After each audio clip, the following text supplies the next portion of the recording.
তো বন্ধুরা ফাইনালি কিন্তু চলে আসলাম মেলায়। মেলাতে কিন্তু অনেক লোকজন এসেছে। মেলাটা আসলে কিরকম হয় আজকে আপনাদের সাথে শেয়ার করব।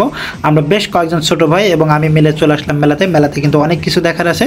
তো বিশেষ করে মেলার যে আকর্ষণটা থাকে সেটা হচ্ছে নৌকায় চড়া। তো আমি সেটাও আপনাদেরকে দেখাবো।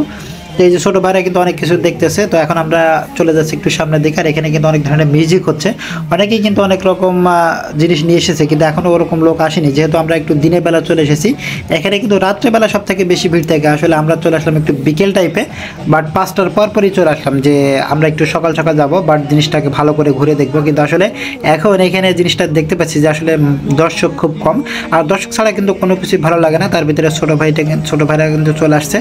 তো এই যে ছোটো ভাইরা সামনের দিকে চলে যাচ্ছে। এখানে যে নৌকা আছে, নৌকায় চড়া কিন্তু তাদের অনেক ভালো লাগে এবং তারা নিজেরাও চড়বে সেটা বলতেছে। এখন দেখা যাক শেষ পর্যন্ত ওরা চড়তে পারে কিনা।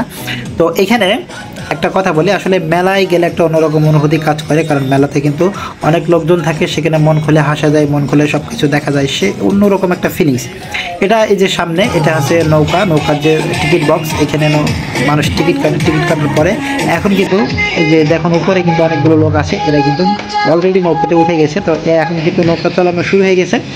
তো যখন নৌকা চালানো শুরু হয় তখন কিন্তু আসলে ভিতরে এক প্রকার ভয় কাজ করে। এই ম্যাডাম ওনার সাথে কোনো কিছু একটা আলাপ করতেছে, কিন্তু ম্যাডাম উনি কিন্তু গুরুত্ব দিতেছে না। মনে হয় এই ম্যাডাম কোনো একটা কিছু কমপ্লেন করতেছে, আমার যতটুকু মনে হয়।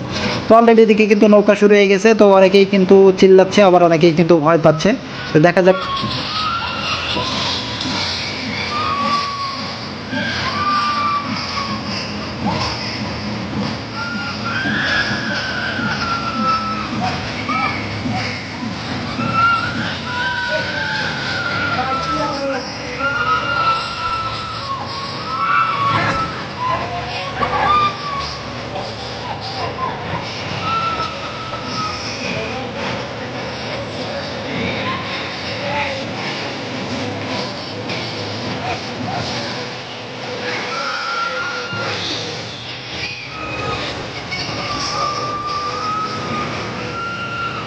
তো যারা উঠেছে আসলে অনেক হইচই হচ্ছে, আর এরা ভয় পাচ্ছে, এজন্য কিন্তু নৌকাটা তাড়াতাড়ি থামিয়ে দেওয়া হয়েছে। এখন সবাই নেমে চলে আসছে।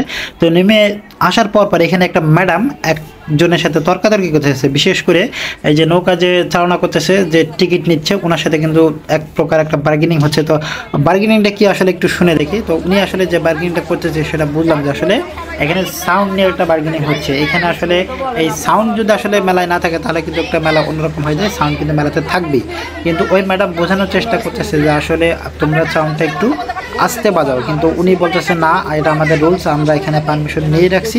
এগুলো বিষয় নিয়ে আসলে একটু ঝই ঝামেলা হচ্ছে বা একটু ঝই ঝগড়া হচ্ছে।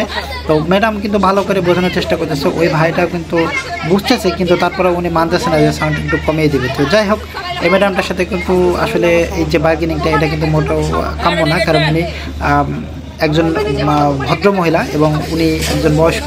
তো ওনার সাথে তর্ক করাটা আসলে মোটেই ওনার ঠিক হচ্ছে না। তো আমরা সবাই মিলে বোঝানোর পরে উনি আসলে বললো যে ঠিক আছে, আপনি ওখানে যান, ওখানে যে কমপ্লেন করেন, আমি সাউন্ডটা কমিয়ে দেবো। এই হচ্ছে অবস্থা। তো দেখা যাক, সব শেষ মিলিয়ে আসলে এখানে পরিবেশটা একটু অন্যরকম হয়ে গেল। তো আমাদের কিন্তু মনটা খারাপ হয়ে গেল। তো আমরা ভাবলাম যে ঠিক আছে, এখানে যেহেতু ঝামেলা হচ্ছে, আমরা এখানে থাকবোই না, কারণ মিউজিক ছাড়া আসলে মেলার কোনো কিছু সুন্দর মনে হয় না। তো উনি বলছিলেন আর কি যে একটু সাউন্ডটা কমিয়ে দাও, কিন্তু ওই ভাইটা কোনোভাবে মানতে রাজি না। এক প্রকার উনি একটু অপমানিত বোধ করে। তো সেই হিসেব থেকে কিন্তু আমরা ওইখান থেকে আর ভালো লাগবে না, আমরা চলে আসলাম। তা আসলে মেলায় গেছিলাম, তো মেলায় যে মানে এমন একটা বার্গেনিং শুরু হয়েছে সাউন্ড নিয়ে, আসলে লাস্টে কিন্তু আমাদের মনটাই ভেঙে গেছে যে মেলা থাকবে না। তো এখন আমাদের পুরো টিম নিয়ে কিন্তু আমরা এখন চলে যাচ্ছি। তো আপনারা সবাই ভালো থাকবেন আর সুস্থ থাকবেন। আসসালামু আলাইকুম।